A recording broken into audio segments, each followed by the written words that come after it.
Assalamualaikum warahmatullahi wabarakatuh. Perkenalkan, nama saya Selin Safitri dan rekan saya Safira Septiansa.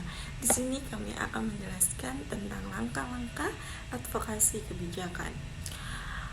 Langkah-langkah yang diperlukan dalam advokasi kebijakan adalah sebagai berikut. Yang pertama, membentuk lingkaran inti, yakni kumpulan orang atau organisasi yang menjadi penggagas, pemrakarsa, dan pengendali utama seluruh kegiatan advokasi. Jadi, lingkar inti merupakan perancang strategis sekaligus pemegang tongkat komando utama selama proses advokasi berlangsung.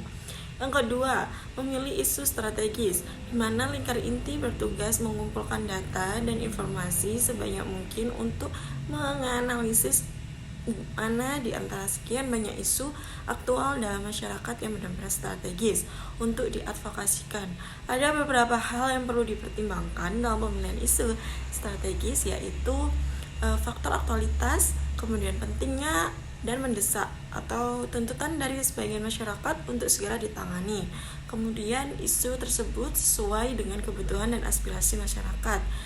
Lalu akan berdampak positifkah pada perubahan kebijakan publik lainnya yang mengarah pada perubahan sosial yang lebih baik.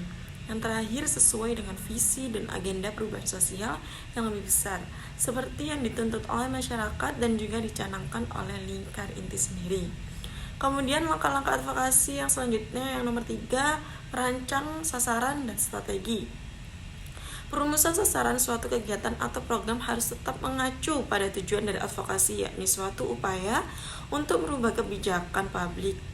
Hal ini penting untuk mencegah kecenderungan merumuskan sasaran advokasi yang berlebihan atau sudah berada di luar batas lingkup advokasi sendiri.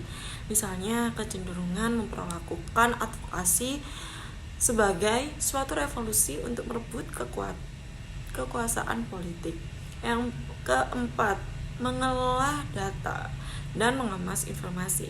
Hasil dari riset atau pengumpulan data perlu dikemas sedemikian rupa untuk keperluan keseluruhan proses advokasi. Data dan informasi yang sama jika digunakan untuk keperluan melobi pejabat pemerintah tentu saja memerlukan kemasan dan cara penyajian yang berbeda jika digunakan untuk keperluan menggalang dukungan langsung dan aktif dari berbagai pihak lain sebagai calon sekutu potensial, atau juga digunakan untuk keperluan kampanye, pembentukan pendapat umum.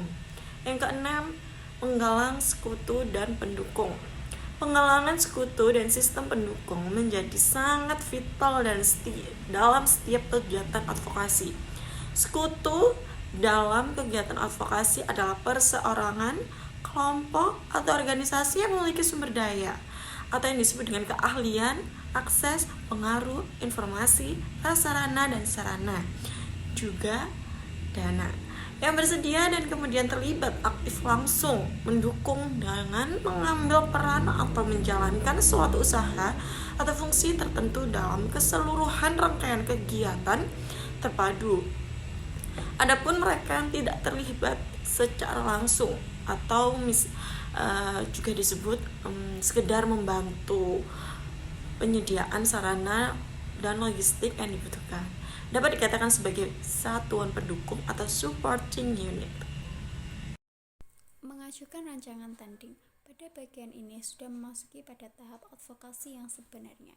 Dalam tahap ini, tahap advokasi yang dilakukan adalah dengan membuat rancangan tanding atau counter draft legislation terhadap proses-proses legislasi dan jurisdiksi yang dilakukan oleh para pembuat kebijakan. Mempengaruhi pembuat kebijakan. Tahap ini dilakukan dengan mempengaruhi pelaku-pelaku utama dari kebijakan publik atau politisi dan aparat birokrasi pemerintah. Oleh karena itu, dalam tahap-tahap ini akan berlangsung kegiatan-kegiatan lobby, negosiasi, mediasi, kolaborasi, dan sebagainya. Membentuk pendapat umum. Jalur ketiga dalam proses sosialisasi dan mobilisasi adalah proses sosialisasi dan mobilisasi. Pada jalur ini, proses advokasi dilakukan dalam beberapa kegiatan seperti kampanye, siaran pers, unjuk rasa, mogok boikot, pengorganisasian basis, dan pendidikan politik. Membangun basis gerakan. Proses advokasi ini memusatkan perhatian pada pengembangan basis massa diri gerakan advokasi, seperti pengorganisasian rakyat, pendidikan politik, dan penyadaran sebagai bagian penting dari proses-proses sosialisasi dan mobilisasi untuk melancarkan tekanan sosial dan politik ke arah terjadinya perubahan-perubahan kebijakan publik yang lebih memihak kepentingan masyarakat luas. Memantau dan menilai program. Pemantauan terhadap keseluruhan proses advokasi menjadi penting dalam kaitannya untuk mengantisipasi berbagai kemungkinan perubahan keadaan dan situasi yang menuntut perubahan strategi advokasi yang dijalankan. Jika tidak, advokasi bisa menjadi tidak efektif atau bahkan kontraproduktif sama sekali.